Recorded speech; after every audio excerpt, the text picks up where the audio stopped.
So tonight I'm teaching about intuition.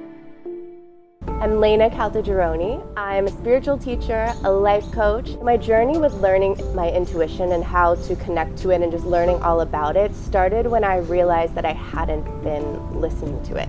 I had kind of created a life by default where I had just been doing the things that I was supposed to do in life, choosing the career that was the smart move, choosing a safe relationship, just kind of choosing a path that wasn't truly for me.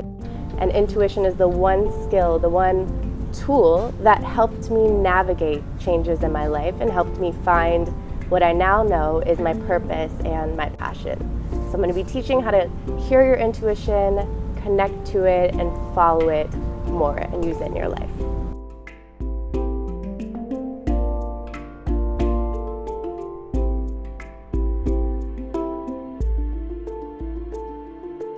So my number one tip would be to know that you have it. I guess my second tip would be to listen, to really slow your life down, make time for practices like meditation and stillness so that you can actually hear this voice and feel the feeling of whether something is right for you or not.